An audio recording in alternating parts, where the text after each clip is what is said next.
विद्यार्थी मित्रों, आज हम कक्षा 8 काव्य 5 दोहे के बारे में पढ़ेंगे, जिसमें कबीर, रहीम और तुलसीदास के दोहे हैं।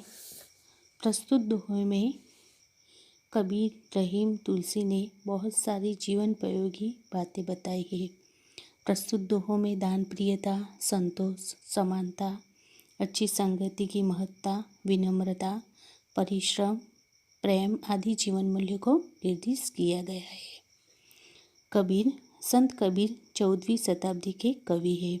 अपने हिंदू और मुसलमानों को उनकी गलतियों के लिए फटकारा है और दोनों को हिल मिलकर रहने का उपदेश दिया है।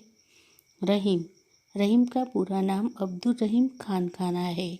अब बड़े उदार और अनुभवी थे। हिंदी में अपने बोधप्रद दोहे लिखे हैं। अब हम तुलसीदास जी के बारे में पढ़ेंगे। संत तुलसीदास 16वीं शताब्दी के प्रसिद्ध राम भक्त कवि है। अपने रामचरितमानस नामक प्रसिद्ध ग्रंथ लिखा है। तो ये था कबीरदास, तुलसीदास और रहीम जी का परिचय। अब हम उनके दोहों के बारे में पढ़ेंगे, जिसमें पहला है कबीरदास के दोहे।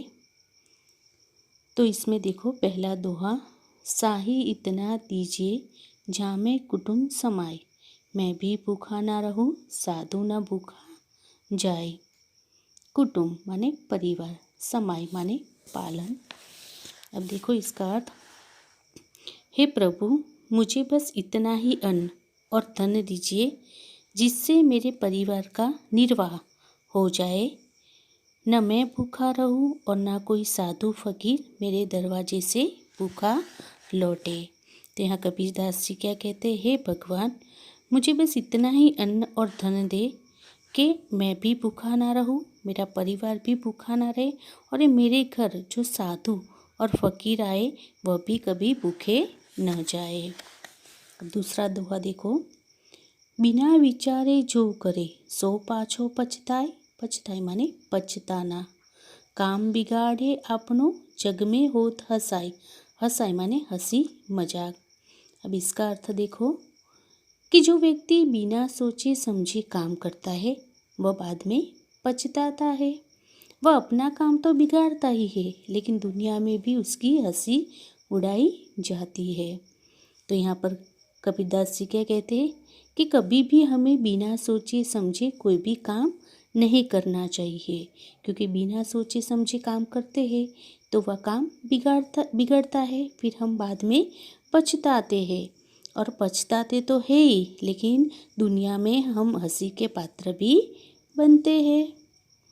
तीसरा दोहा देखो, कबीरा खड़ा बाजार में मांगे सबकी खैर, खैर माने कुशलता, खैर का अर्थ क्या होता है, कुशलता। ना कहूँ से दोस्ती ना कहूँ से बैर, बैर माने दुश्मनी, शत्रुता।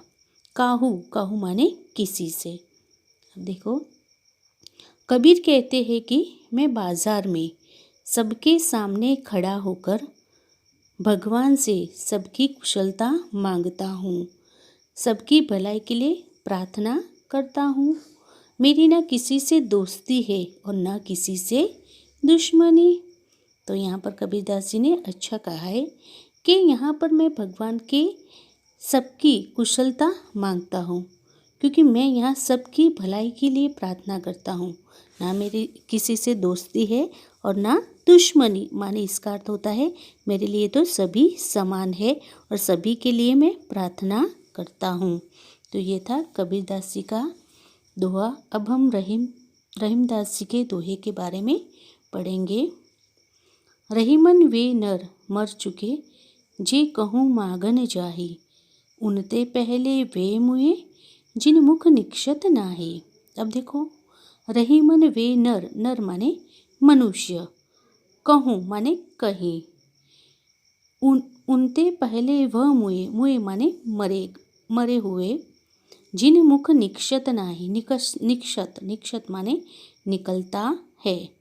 अब देखो इसका अर्थ, भावार्थ, रहीम कहते हैं कि वे मनुष्य मरे हुए हैं जो कहीं दूसरों के पास मांगने जाते हैं, परंतु उनसे पहले वह लोग मर चुके हैं जो मांगने वाले को देने से इनकार करते हैं। तो रहीम जी यहाँ पर क्या कहते हैं, मेरे लिए तो वह मनुष्य मरे हुए हैं जो दूसरों से मांगते हैं, लेकिन उससे पहले तो वो लोग मरे हुए व्यक्ति हैं जो मांगने वाले को देने से इनकार करते हैं। दूसरा दोहा, जो रहीम उत्तम प्रकृति का करी शकत कुसंग, चंदन विष व्यापत नहीं लिपट रहत भुजंग।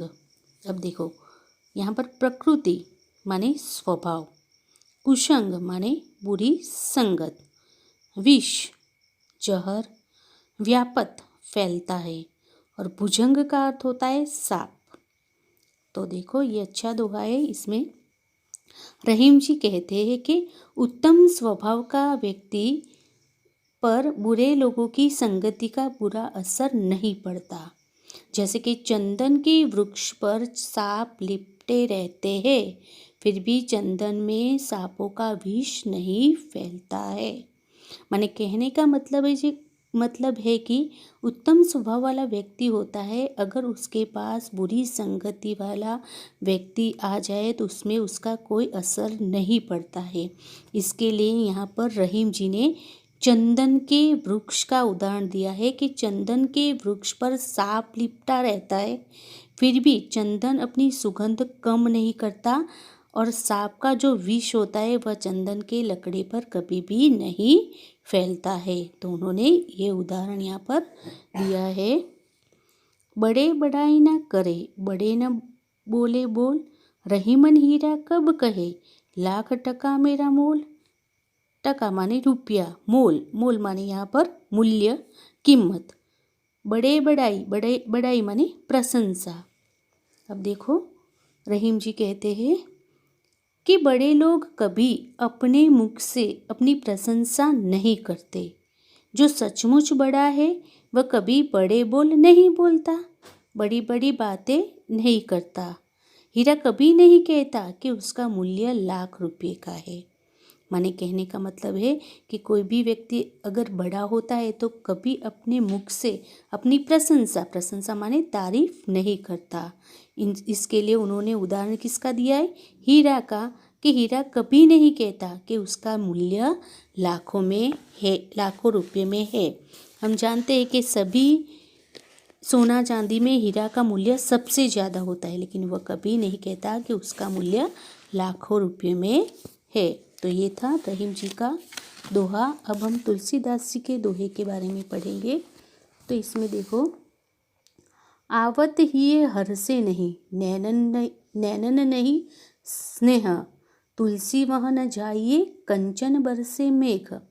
आवत माने आने से, ही माने हृदय, हर से माने प्रसन्न होना, नैनन माने नयन नेत्र, स्नेह माने स्नेह प्रेम, कंचन माने सोना, मेघ माने बादल बरसना।